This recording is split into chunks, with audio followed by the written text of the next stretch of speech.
आकाशवाणी.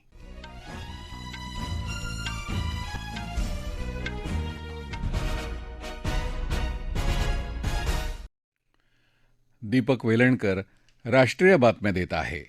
ठळक बातम्या. प्रधानमंत्री नरेंद्र मोदी आणि इटलीच्या प्रधानमंत्री जॉर्जिया मेलोनी यांच्यात शिष्टमंडळीय चर्चा, द्विपक्षीय संबंध विशेष धोरणात्मक भागीदारीमध्ये रूपांतरित करण्याचा निर्णय. सायप्रसचे राष्ट्राध्यक्ष निकोस ख्रिस्तोदोलिदेस भारत दौऱ्यावर, मुंबईत आयोजित बिझनेस फोरममध्ये उद्या सहभागी होणार. महाराष्ट्र अणुऊर्जा क्षेत्रातल्या परिवर्तनाचं नेतृत्व करायला तयार असून राज्यात गुंतवणूक करण्याचं मुख्यमंत्र्यांचं अमेरिकी कंपन्यांना आवाहन. जातगणना करण्याचा केंद्र सरकारचा निर्णय रद्द करण्याची मागणी करणारी याचिका सर्वोच्च न्यायालयानं फेटाळली आणि रुपयाचं मूल्य प्रति डॉलर $96.83 नीचांकी पातळीवर. आणि आता बातम्या विस्तारानं. प्रधानमंत्री नरेंद्र मोदी यांनी इटलीच्या प्रधानमंत्री जॉर्जिया मेलोनी यांच्याशी आज रोम इथे शिष्टमंडळ स्तरावर चर्चा केली. विविध क्षेत्रात भारत आणि इटली यांच्यातले संबंध अधिक बळकट करण्याविषयी यावेळी चर्चा झाली. व्यापार, तंत्रज्ञान, गुंतवणूक, संरक्षण, स्वच्छ ऊर्जा आणि धोरणात्मक भागीदारी हे मुद्दे या बैठकीच्या केंद्रस्थानी होते. यावेळी दोन्ही नेत्यांनी विविध प्रादेशिक आणि जागतिक मुद्द्यांवर देखील चर्चा केली. चर्चेनंतर दोन्ही नेत्यांनी संयुक्त वार्ताहर परिषदेला संबोधित केलं. भारत आणि इटलीनं आपले द्विपक्षीय संबंध विशेष धोरणात्मक भागीदारीमध्ये रूपांतरित करण्याचा निर्णय घेतल्याचं मोदी यांनी यावेळी जाहीर केलं. भारत आणि इटली संयुक्त धोरणात्मक कृती आराखडा 2025 ते 2029 मध्ये व्यावहारिक आणि भविष्यवेधी चौकट निश्चित केली असल्याचं ते म्हणाले. भारत इटली संरक्षण उद्योग रोडमॅपनं लष्करी सामुग्रीच्या उत्पादनाचा मार्ग मोकळा झाला आहे, असं त्यांनी सांगितलं. दोनों देशों के स्टार्टअप्स, रिसर्च सेंटर्स और उद्योगों को आपस में जोड़ने के लिए हम इंडिया इटली इनोवेशन सेंटर पर काम कर रहे हैं. हमारी सेनाओं के साथ साथ दोनों देशों के रक्षा उद्योगों के बीच भी सहयोग बढ़ रहा है. मैरीटाइम पावर्स के रूप में भारत और इटली के बीच करीबी सहयोग स्वाभाविक है. हम मिलकर शिपिंग, पोर्ट्स, मॉडर्नाइजेशन, लॉजिस्टिक और ब्लू इकोनॉमी पर काम करेंगे. इटली डिझाईन आणि काटेकोरपणासाठी ओळखलं जातं, तर भारत क्षमता आणि नवोन्मेषासाठी ओळखला जातो. त्यामुळे दोन्ही देशांचं सामर्थ्य एकवटून संपूर्ण मानवजातीसाठी काम करू, असा विश्वास प्रधानमंत्र्यांनी यावेळी व्यक्त केला. भारत आणि इटली यांच्यातले संबंध परस्पराबद्दल आदर आणि विश्वासावर आधारलेले आहेत, असं इटलीच्या प्रधानमंत्री जॉर्जिया मेलोनी म्हणाल्या. सायप्रसचे राष्ट्राध्यक्ष निकोस ख्रिस्तोदोलिदेस आजपासून भारत दौऱ्यावर आहेत. आज संध्याकाळी त्यांचं मुंबईच्या छत्रपती शिवाजी महाराज आंतरराष्ट्रीय विमानतळावर आगमन झालं.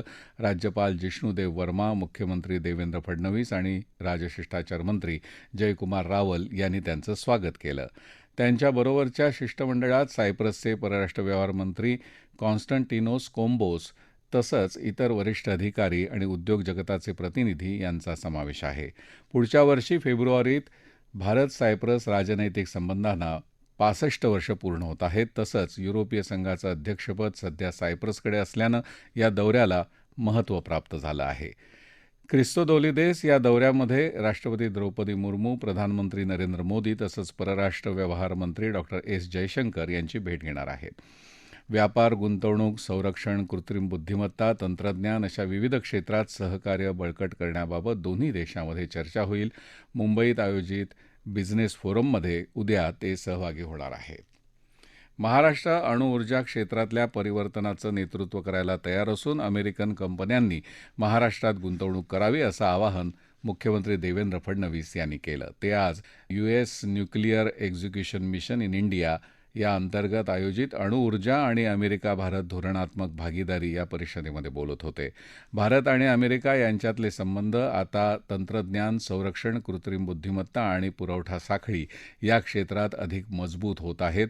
नागरी अणुऊर्जा सहकार्य हे या भागीदारीच्या पुढच्या टप्प्यातलं निर्णायक क्षेत्र ठरू शकतं, असंही ते म्हणाले. अमेरिकेतले उद्योग राज्यातल्या अणुऊर्जा निर्मिती क्षेत्रात गुंतवणूक करण्याच्या मानसिकतेत आहेत, असं मुख्यमंत्र्यांनी बातमीदारांशी बोलताना सांगितलं.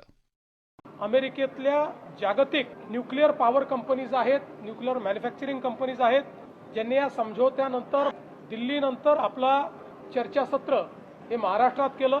त्या ठिकाणी आम्ही त्यांच्यासमोर महाराष्ट्राचे प्लॅन्स काय आहेत पुढचे हे प्रेझेंट केलेलं आहे आणि त्यांनीही महाराष्ट्रामध्ये मोठ्या प्रमाणात न्यूक्लिअर ऊर्जेच्या क्षेत्रामध्ये त्या ठिकाणी इन्व्हेस्ट करण्याचा निर्णय केलेला आहे. देशामध्ये आता अणुऊर्जेमध्ये सुरुवातही महाराष्ट्रात झाली होती आणि आता पुन्हा या संपूर्ण न्यूक्लिअर एनर्जीच्या आंदोलनाला पुढे नेण्याचं काम महाराष्ट्र करेल. ग्रामीण भागामध्ये रोजगाराची हमी देणाऱ्या नवीन विकसित भारत जी रामजी योजनेची अंमलबजावणी येत्या 1 जुलैपासून करण्यात येणार आहे.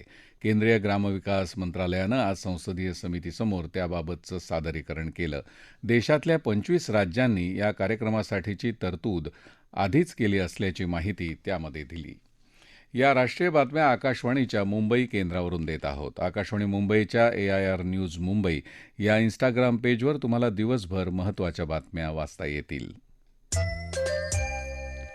राष्ट्रीय बातमीपत्रात आपलं पुन्हा एकदा स्वागत.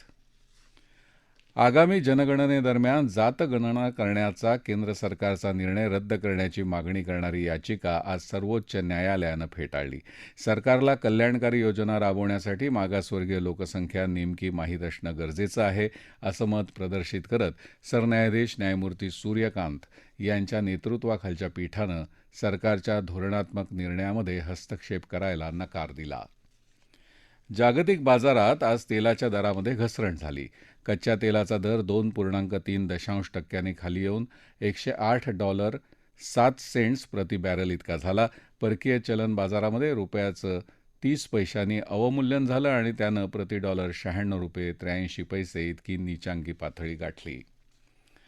भारत ही जगातली सर्वात वेगानं वाढणारी अर्थव्यवस्था असून इराण युद्धासारखी अनिश्चित परिस्थिती असूनही यंदा 6.4% विकासदर राखू शकेल असा अंदाज संयुक्त राष्ट्रांचे वरिष्ठ अर्थतज्ञ इंगो पिटरले यांनी वर्तवला आहे.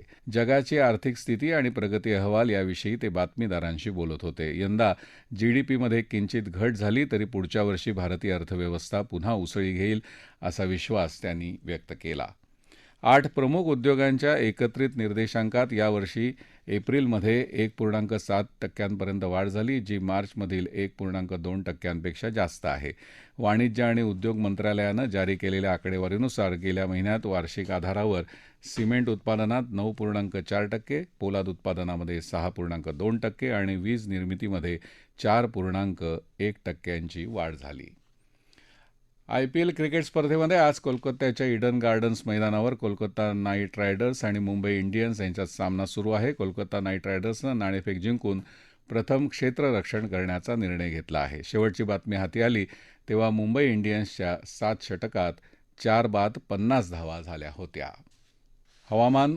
गेल्या 24 तासात कोकण आणि मराठवाड्यात तुरळक ठिकाणी पाऊस पडला. राज्यात सर्वात जास्त कमाल तापमान अमरावती इथे 46.8 इतकं नोंदवलं गेलं. येत्या 2 दिवसात कोकण, मध्य महाराष्ट्र आणि मराठवाड्यात तुरळक ठिकाणी पाऊस पडण्याची शक्यता हवामान विभागानं वर्तवली आहे. विदर्भात तुरळक ठिकाणी उष्णतेची लाट येण्याची शक्यता आहे. माजी केंद्रीय मंत्री आणि उत्तराखंडचे माजी मुख्यमंत्री भुवनचंद्र खांडुरी यांच्या पार्थिवावर आज हरिद्वार येथे शासकीय इतमामात अंतिम संस्कार करण्यात आले. उपराष्ट्रपती CP राधाकृष्णन यांनी आज खांडुरी यांच्या पार्थिवाचं दर्शन घेऊन आदरांजली वाहिली. ठळक बातम्या पुन्हा एकदा. प्रधानमंत्री नरेंद्र मोदी आणि इटलीच्या प्रधानमंत्री जॉर्जिया मेलोनी यांच्यात शिष्टमंडळस्तरीय चर्चा. द्विपक्षीय संबंध विशेष धोरणात्मक भागीदारीत रूपांतरित करण्याचा निर्णय. सायप्रसचे राष्ट्राध्यक्ष निकोस ख्रिस्तोदोलिदेस भारत दौऱ्यावर. मुंबईत आयोजित बिझनेस फोरममध्ये उद्या सहभागी होणार. महाराष्ट्र अणुऊर्जा क्षेत्रातल्या परिवर्तनाचं नेतृत्व करायला तयार असून राज्यात गुंतवणूक करण्याचं मुख्यमंत्र्यांचं अमेरिकी कंपन्यांना आवाहन. जातगणना करण्याचा केंद्र सरकारचा निर्णय रद्द करण्याची मागणी करणारी याचिका सर्वोच्च न्यायालयानं फेटाळली आणि रुपयाचं मूल्य प्रति डॉलर $96.83 नीचांकी पातळीवर. याबरोबरच आकाशवाणी मुंबई केंद्रावरचं हे राष्ट्रीय बातमीपत्र संपलं. नमस्कार.